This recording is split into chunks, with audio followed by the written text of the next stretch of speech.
Assalamualaikum warahmatullahi wabarakatuh. Perkenalkan, nama saya Saidullah. Saya seorang mahasiswa yang mana video ini saya buat untuk memenuhi salah satu tugas ujian akhir semester dari mata kuliah Hukum Perikatan. Adapun soal yang diberikan, saya akan menjelaskan atau menjawab secara singkat. Soal yang pertama yaitu mengapa pemutusan perjanjian sepihak disebut dengan perbuatan melawan hukum. Jadi, secara hukum, perjanjian yang dibuat oleh dua pihak atau lebih menjadi undang-undang bagi kedua belah pihak. Hal ini diatur dalam pasal 1338 ayat 1 Kitab Undang-Undang Hukum Perdata yang berbunyi, semua perjanjian yang dibuat sah berlaku sebagai undang-undang bagi mereka yang membuatnya. Maksud kata berlaku sebagai undang-undang bagi mereka yang membuatnya ini berarti perjanjian ini mengikat para pihak sehingga harus memenuhi janji-janjinya menetapkan yang tertuang dalam perjanjian. Adapun juga di dalam pasal 1338 ayat 2 yang berbunyi suatu perjanjian tidak bisa ditarik kembali selain dengan larangan kedua belah pihak atau karena alasan-alasan yang oleh undang-undang dinyatakan cukup untuk itu. Penjelasan dari Jurisprudensi Mahkamah Agung nomor 4 2018 menyatakan pemutusan perjanjian secara sepihak termasuk dalam perbuatan melawan hukum. Dan ada pun juga penjelasan dari putusan Mahkamah Agung nomor 1051 KPDT 2014 tanggal 12 November 2014 menyatakan bahwa perbuatan tergugat atau pemohon kasasi yang telah membatalkan perjanjian yang dibuatnya dengan penggugat atau termohon kasasi secara sepihak tersebut dikualifisir sebagai perbuatan melawan hukum karena bertentangan dengan pasal 1338 KUH Perdata, yaitu perjanjian tidak dapat ditarik kembali selain dengan kesepakatan kedua belah pihak. Soal yang kedua yaitu jelaskan bentuk-bentuk wan prestasi dan akibat hukumnya. Yang pertama, penjelasan untuk bentuk-bentuk wan prestasi. Ada beberapa bentuk-bentuk wan prestasi, yaitu yang pertama janji melakukan sesuatu namun tidak dilakukan. Yang kedua, melakukan janji namun terlambat. Yang ketiga, melakukan janji namun tidak sesuai kesepakatan. Dan yang keempat, melakukan sesuatu yang dilarang dalam perjanjian. Selanjutnya, penjelasan untuk akibat hukum wan prestasi, dan juga di sini ada beberapa akibat hukum. Yang pertama, kewajiban membayar ganti rugi. Yang kedua, pembatalan perjanjian, dan yang ketiga, peralihan risiko. Soal yang selanjutnya yang nomor 3, bagaimana pencampuran utang dapat menghapus perikatan? Menjelaskan contohnya.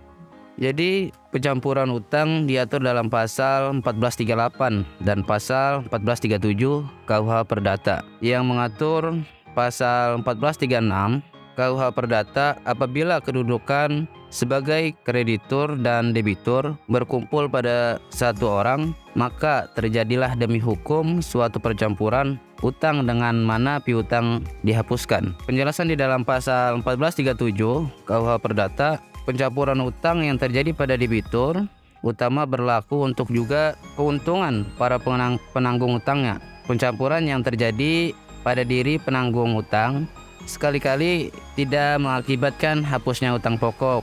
Pencampuran yang terjadi pada diri salah satu dan pada debitur tanggung-menanggung tidak berlaku untuk keuntungan para debitur tanggung-menanggung hingga melebihi bagiannya dalam utang tanggung-menanggung. Adanya utang dan piutang berkumpul pada satu orang menimbulkan terjadinya percampuran utang yang hapuskan piutang tersebut. Contoh misalnya, jika seorang anak meminjam uang kepada pamannya sebesar 1 juta dan setelah pamannya yang bujangan itu meninggal dunia, ternyata anak itu ditunjuk sebagai ahli waris tunggal oleh pamannya dalam sebuah surat wasiat sehingga ia memperoleh semua harta pamannya termasuk hak untuk menagih piutang pamannya pada diri anak itu sendiri. Disinilah terjadi percampuran hutang antara dia sebagai pemilik hak tagih atas piutang almarhum pamannya dan utangnya kepada pamannya. Soal selanjutnya yang nomor 4, jelaskan apa yang dimaksud dengan akad pasaf dan akad muaqab. Berikan contohnya masing-masing.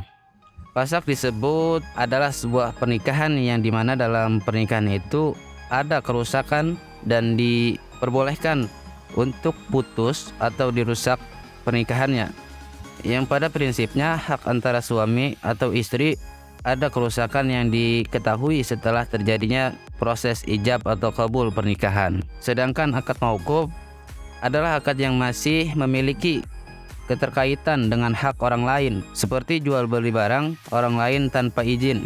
Mayoritas ulama berpendapat bahwa akad mauquf hukumnya sah. Hanya saja konsekuensinya akad bergantung pada pemilik barang atau pemilik uang. Soal yang selanjutnya, nomor 5, jelaskan hubungan antara wan prestasi dan operma. Berikan contohnya masing-masing.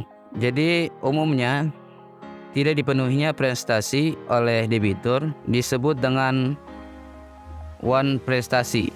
Namun jika tidak dipenuhinya prestasi karena di luar kemampuannya, maka hal tersebut dapat disebut dengan operma atau keadaan memaksa. Adapun contohnya wan prestasi, debitur tidak melakukan pembayaran, angsuran atau pelunasan pokok hutang sesuai dengan kesepakatan. Selanjutnya adalah contoh operma. Seorang penyanyi pada saat jadwalnya manggung malah jatuh sakit, sehingga keadaan sakit atau kondisi sakit tersebut dapat dijadikan dasar adanya operma atau keadaan memaksa. Soal yang selanjutnya yaitu yang terakhir, nomor 6. Apa yang dimaksud dengan kontrak nominat? Dan juga sebutkan 5 contohnya. Jadi kontrak nominat merupakan kontrak yang dikenal di dalam hukum perdat seperti jual beli, tukar menukar, sewa menyewa, persekutuan perdata, hibah, pinjam pakaian, dan lain-lain. Dan contoh-contoh kontrak nominat adalah perjanjian jual beli, tukar menukar, sewa menyewa, persekutuan perdata, hibah, penitipan barang atau pinjam pakaian, pinjam meminjam, dan pemberian kuasa. Jadi itulah penjelasan atau jawaban dari saya. Jika ada kata-kata yang salah, mohon dimaklumi dan dimaafkan. Sekian, wassalamualaikum warahmatullahi wabarakatuh.